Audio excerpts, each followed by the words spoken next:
Good morning, guys. Let's talk about insulin today. Before starting with type of insulin, let's talk about three things that insulin does. Number one thing that insulin does is that it stores sugar. And where does it store sugar? It stores sugars as glycogen. Like in liver, it forms glycogen. And the second thing insulin does is that it builds muscle. And the third thing that it does is that it saves fat. So, and an important thing which you can remember it if you want to, that is that it pushes sodium into cells. So, what are types of insulin? So, basically, we will remember the type of insulin on the basis of how rapid or how fastly they act. So, the first type is rapid acting. So, I want you to think that, like, when will you need rapid insulin? Right when the food will hit your lips, which is at the start of the meal, and you see a meal and you feel like, oh, I gotta eat that right now. So when we will take rapid is when the food will hit our lips, or we are about, like, we are at the start of our meal, or we gotta like have the food really fast.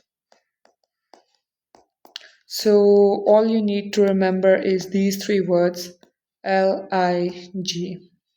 L-A-G, sorry.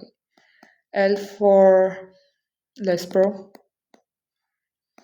A for Aspart, and G for glulisine.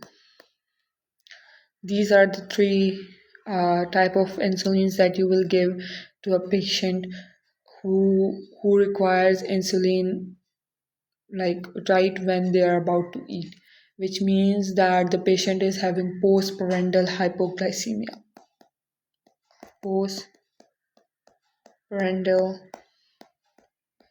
hyperglycemia. It means that their fasting is normal, but their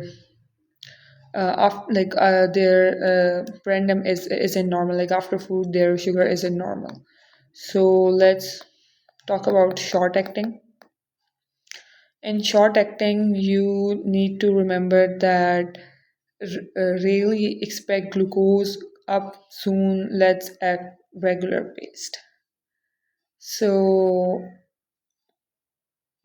so when you will give short acting insulin, when you require that the insulin should be regularly regulated, or you need a strict regulation, like this is a mnemonic, this isn't the correct association, so please don't remember it that way.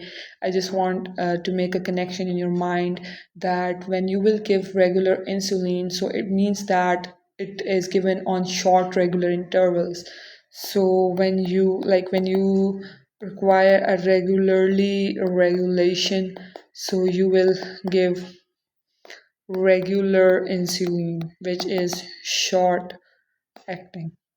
So after that comes the intermediate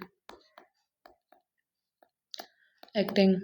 So in intermediate acting, think is not peak high, kind of medium type of thing, like not peak high, like something that will not spike ASAP, or something that is not that high, like that will not make a very quick action. So intermediate acting insulin is NPH, not peak high insulin.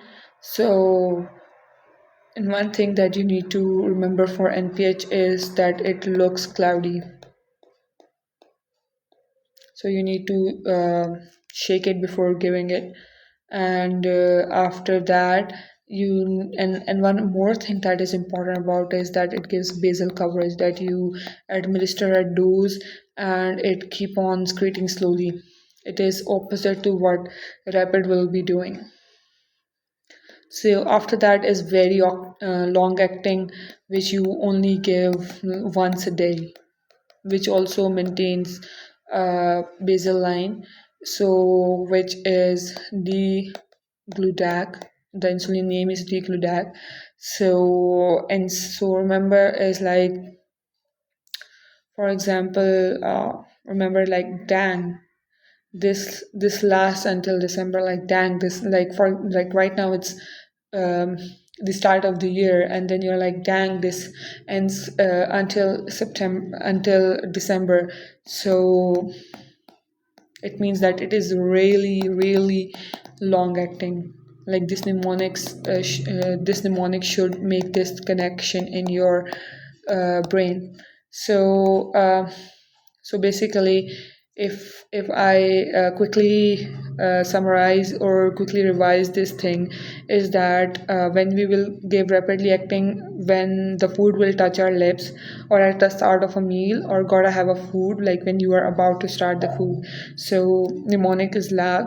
Short acting is when you need to regulate the insulin regularly. So regular insulin is short acting. Intermediate acting is when the peak isn't that high, like not peak high, so that is NPH. And then the long acting is dang, this lasts until December. So few things that we must see is adverse effect that happens with insulin is that when there is too much insulin, as it stores sugar in muscles. So so if there is a lot of insulin in our body, so what will happen is that there will be hypoglycemia. Okay? And if it saves fat, which means the person will get obese.